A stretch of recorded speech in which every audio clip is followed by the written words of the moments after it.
Hi, my name is Mike and this is my wife Cheri, and today we're going to make fermented vegetables. And the reason why we're doing that is because earlier this week I made lunch for Mike and he took a picture of it, and on the side of the plate I had a little pile of fermented vegetables. And it caused quite a bit of interest and everyone was asking for recipes, so we decided to make a video. And we have our glass of wine with us, just like the Galloping Gourmet. And we do live in wine country, so we have to have our red wine with us. So the two methods I'm going to show today are both using a salt brine. The first one is the one I do most often because I just think it's simple and easy. And what you do to make the brine is you just add a few vegetables in, a little bit something sweet like some apple and watermelon so that it has some sugar. And then we're going to add some salt, and I'm using sea salt today. You can use Himalayan salt, whatever you'd like to use. And then we're going to add some filtered water from our new filtration system we just bought. And then we're going to mix it up to make our brine. And this just takes a couple minutes.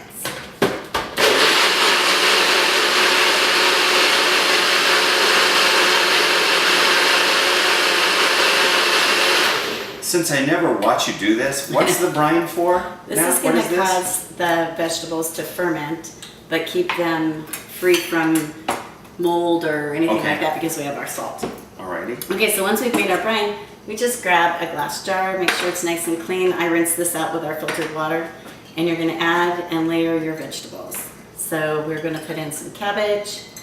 I like to make it really colorful so that when you put it on the plate, it looks appetizing.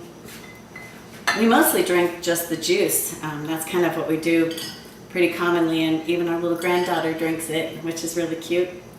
Add a little fun things in. I have some things from our garden added too, some peppers.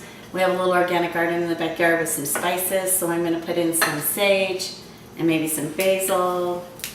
And we just put the whole thing in there? Yep, and I have some spicy peppers that I'm going to put in just to give it a little zing. And then you just cover that with your brine. Leave a little room for growth. Growth. It gets all fizzy and bubbly and actually. Don't be afraid. And it's scary, but it's really good. And we're going to take this with the right lid and put it on the counter for 3 days, and then we're going to set that in the refrigerator. Now what's happening now? I know the probiotics, the bacteria and the yeast are growing like crazy on the countertop. Here's some that I made a few days ago. This one has got some watermelon, some peach, some cucumber. It has some of those little peppers. It kind of tastes like pepperoncinis. But sometimes we'll put some pear. Any vegetables that you have in the house will work. The second method is just a little bit different, and that's where you put in your vegetables and you massage it with the salt. So what we're going to do is we're just going to add our vegetables in, and can I put the fruit in there? Yeah, put the fruit in. Then you take your salt, and instead of making like a brine like we did, you're just going to be massaging it with the salt, which is going to do basically the same thing, but it does make your look in your jar a little bit clearer. It's not quite as dense. So a lot of people will do this for like 10 minutes. I'm not going to do that, so that the juices start to really come out of it with the salt added to it. So a quick massage is just as good as a long massage? No, long massage is better. Yeah, sounds better, but this looks like it'll work. Then you're going to take your jar and kind of do the same thing. We're going to layer our vegetables inside of the jar. Put some more of these in. And then we're going to take just our filtered water, and we're going to pour it inside of it, leaving room again, but still make sure that your vegetables are covered. And then again, this is going to sit on the counter for 2 or 3 days until it starts to look kind of separated and bubbly, and it gets really fizzy. And it's really good if you get used to it pretty fast. All right. So some of the benefits? Tell them some. Well, you know, the thing is, I was not feeling it too good.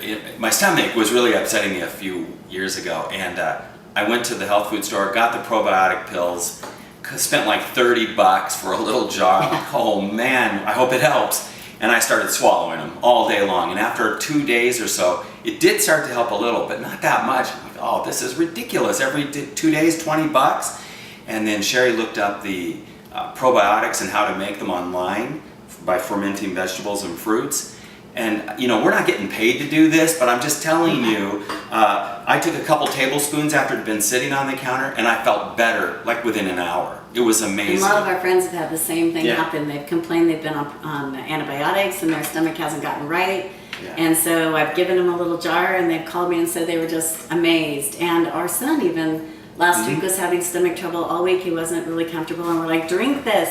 And so he did, and he's been fine ever since. So we really stand by it. I think it's a great thing to do. And many cultures, in fact, all cultures have had fermented foods in their diet. Yeah. And it's just since we've become more industrialized that we don't have that anymore. So this really does change the way your stomach feels. You'll feel great, and it tastes really good. You'll overcome your skepticism of eating fermented stuff that's been sitting on your counter for a few days really quickly once you start to feel better. Yeah, you Look do it kind of up. have to get over that. In any case, join us on our quest to stay young, sexy, and strong. That's what our blog's all about, and this is just one of the ways that we're trying to keep our body young. See you soon. Cheers.